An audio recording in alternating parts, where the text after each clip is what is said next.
Exactly. The problem has less to do with the left or right policies and more to do with Wall Street, the rating agencies, and how they manage risk information.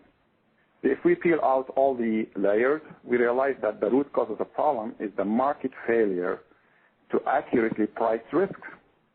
In other words, the failure of risk management decision models. To simplify even further is how do we price investment assets and weight the risks. In order to make a quick profit, Wall Street executives simply price assets more than they are really worth or hedge risk through complex layers of derivative investments.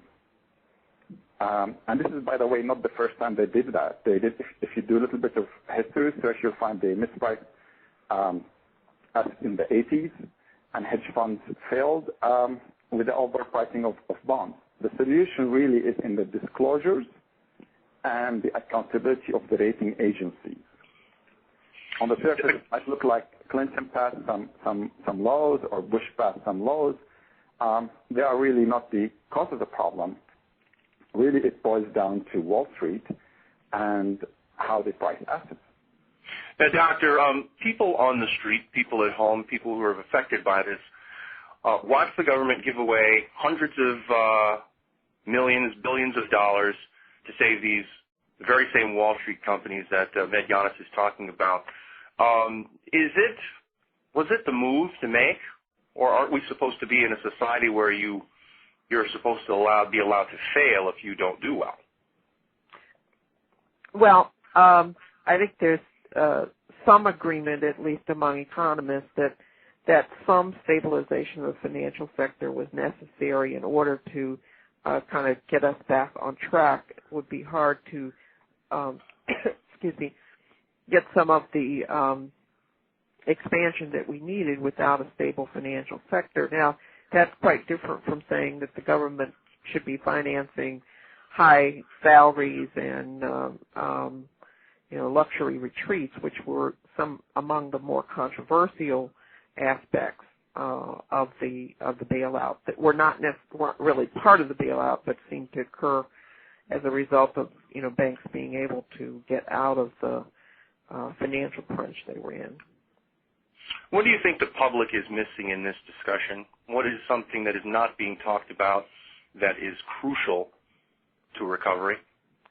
Well, I think there are a couple of things that we need to focus more on, and hopefully the upcoming White House Jobs Summit might deal with some of these issues, and that is what can we do to make sure that the next phase or continuation of the recovery plan actually focuses on people who are most in need, that is, being able to deal with the employment situation or lack of employment for people who don't have the resources to sit at home, who may or may not have access to unemployment insurance, but in any case are on the brink of financial disaster. Low-income working families, for example, barely make ends meet when all goes well, because even if they work full-time, they just about manage, in most cases, to match up their income with their expenses, not at a high level, but usually at a level to avoid deprivation. But with extended periods of unemployment, they will be severely disadvantaged. They don't have the kind of savings to keep them going. So there's some short-term, how do we get people back into the workforce? What do we consider about some alternatives that might be available, whether it's subsidized employment, public employment, whatever might be some short-term strategies. But the other thing we need to be concerned about is what is the long-term outlook? How can we use or take advantage of some of this downtime to get people the training that they need for the jobs of the future so that they can work to improve their economic position? Yeah, Medyanis, let's talk about the future. A lot of those 15 million jobs are not going to come back. And if these people are to find work, it will either be in creating their own small businesses or working for either small businesses that were creative or have incentive to hire them. How strong is the move, and do you think it is a move that would work in terms of creating some kind of a TARP program for small businesses? Absolutely. However, it's not a simple yes or no answer. See, the problem is multidimensional, and the solution should be multidimensional.